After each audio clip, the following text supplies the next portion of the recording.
নমস্কাৰ বন্ধুসকল, আজি আমি টাটা এলেক্সি কোম্পানী এনালাইচিছ কৰিম। টাটা এলেক্সি কোম্পানীটোৰ ৰিজাল্ট আহি গ'ল, 3 মহীয়া ৰিজাল্ট আহিলে। তো ৰিজাল্ট কেনেকুৱা হৈছে তাকে ভিডিঅ'টোত চাওঁ আৰু কোম্পানীটো এনালাইচিছ কৰি চাওঁ কোম্পানীটো কেনেকুৱা কণ্ডিশ্যনত আছে। তো ভিডিঅ'টো আৰম্ভ কৰিছোঁ। চেনেলত যদি নতুন হয় তেন্তে চেনেলটো ছাবস্ক্ৰাইব কৰি দিব। টাটা এলেক্সি কোম্পানীটো বৰ্তমান প্ৰাইচ চলি আছে 8,455 টকা। কোম্পানীটোৰ ইনফৰমেশ্যন টেকন'লজি কোম্পানী হয়, ছেক্টৰ হ'ল ইনফৰমেশ্যন টেকন'লজি আৰু ইণ্ডাষ্ট্ৰিটো হ'ল software, IT software.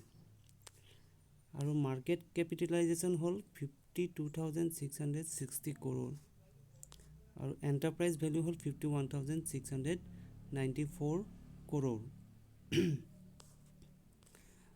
Earning per share 99.72, PE 84.80, industry PE 25.95। ভেলুৱেশ্যনটো যদি চাই PE তেতিয়া দেখিব যে কোম্পানীটো এতিয়া অলপ এক্সপেঞ্চিভ হৈ আছে। কোম্পানীটো কিনিবলৈ হ'লে আপুনি দামত কিনিব লাগিব। ইয়াৰ শ্বেয়াৰ কিনিবলৈ হ'লে শ্বেয়াৰটোৰ ভেলুৱেশ্যনটো অলপ বেছি হৈ আছে। মাৰ্কেটে ভেলুৱেশ্যনটো বেছি দি আছে শ্বেয়াৰটোক, সেইটো অলপ মন কৰিবলগীয়া কথা। প্ৰাইচটো বুক ভেলু হ'ল 29.49। শ্বেয়াৰটো যদি ভেলুৱেশ্যন বেছি হয় তেতিয়া বুক ভেলু বেছি হয়, গতিকে সেইটো মন কৰিবলগীয়া কথা। আৰু ফেচ ভেলু হ'ল ₹10 আৰু শ্বেয়াৰ হোল্ডিং পেটাৰ্ণ যদি চাই তেতিয়া দেখিব প্ৰমোটাৰে এই কোম্পানীটোৰ 43.92% ষ্টেক অ'ন কৰে, নিজে ৰাখিছে, প্ৰমোটাৰে ৰাখিছে। পাব্লিকৰ ওচৰত জেনেৰেল পাব্লিকৰ ওচৰত আছে 56.08% ষ্টেক আছে আৰু ফৰেন ইনভেষ্টৰবিলাকৰ হাতত আছে 15.17%। আৰু আমাৰ যিবোৰ domestic institutional investment mutual fund হওক বা এইবিলাক মিউচুৱেল ফাণ্ড বা বাকী যিবিলাক ডমেষ্টিক আছে, আমাৰ ঘৰুৱা যিবিলাক ভাৰতীয় অনুষ্ঠান আছে সিহঁতৰ ওচৰত আছে 4.21% ষ্টেক। আৰু যদি আমি ৰিজাল্টটো চাওঁ, ৰিজাল্ট কেনেকুৱা আহিছে, কোম্পানীৰ ৰিজাল্ট যদি চাওঁ তেতিয়া দেখিম এই ছেপ্টেম্বৰ কোৱাৰ্টাৰত ছেপ্টেম্বৰ কোৱাৰ্টাৰত কোম্পানীৰ নেট চেল কৰিছে 763 কৰোৰ। নেট চেল যদি চাই কোম্পানীৰ কোৱাৰ্টাৰ অন কোৱাৰ্টাৰ আৰু ইয়াৰ অন ইয়াৰ দুইটা হেৰিত আপোনাৰ বাঢ়িছে। যোৱা বছৰ ছেম কোৱাৰ্টাৰত নেট চেল কৰিছিল 595 কৰোৰ, কিন্তু এইবাৰ 763 কৰোৰ আহিছে।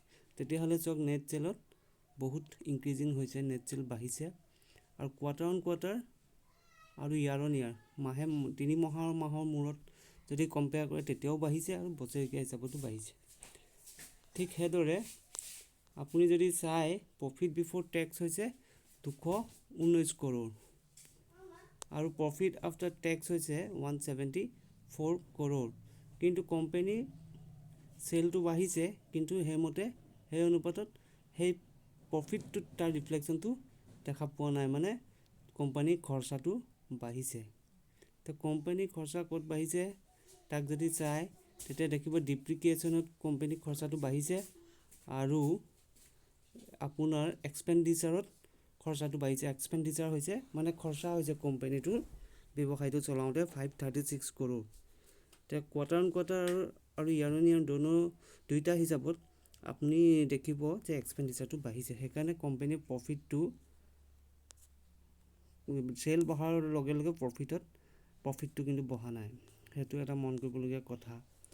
আৰু যদি আপুনি চাৰ্জখন চাই এক বছৰত কোম্পানীৰ চাৰ্জ যদি চাই, এক বছৰীয়া চাৰ্জ যদি চাই তেতিয়া কোম্পানী দেখিব কোম্পানীয়ে আপ ট্ৰেণ্ডত গৈ এতিয়া অলপ কনচলিডেশ্যন কৰিছে, অলপ ডাউন ট্ৰেণ্ডত আহিছে। তো এতিয়া লেভেলটো কি হৈছে, কোম্পানীটো ডাউন ট্ৰেণ্ডত আহিছে, সেইটো মন কৰিবলগীয়া কথা। আৰু ৰিজাল্টটো ভাল হৈছে, চেল বাঢ়িছে, কিন্তু ৰিজাল্টটো বহুত ভাল হৈছে বুলি ক'ব নোৱাৰি, কাৰণ কেলৈ চেল বাঢ়িলে প্ৰফিটো বাঢ়িব লাগিছিলে, সেইটো এটা নিগেটিভ পইণ্ট হয়। আৰু কোম্পানীৰ ভেলুৱেশ্যনটো বহুত বাঢ়ি আছে, প্ৰাইচটো বুকো বাঢ়ি আছে, গতিকে এই কথাটো মন কৰিব এই কোম্পানীটোত ইনভেষ্ট কৰাৰ আগতে। তো এনেকুৱা ভিডিঅ' আপডেট পাবলৈ আমাৰ চেনেলটো ছাবস্ক্ৰাইব কৰিব আৰু ভিডিঅ'টো যদি ভাল লাগিলে লাইক কৰিব। থেংকছ।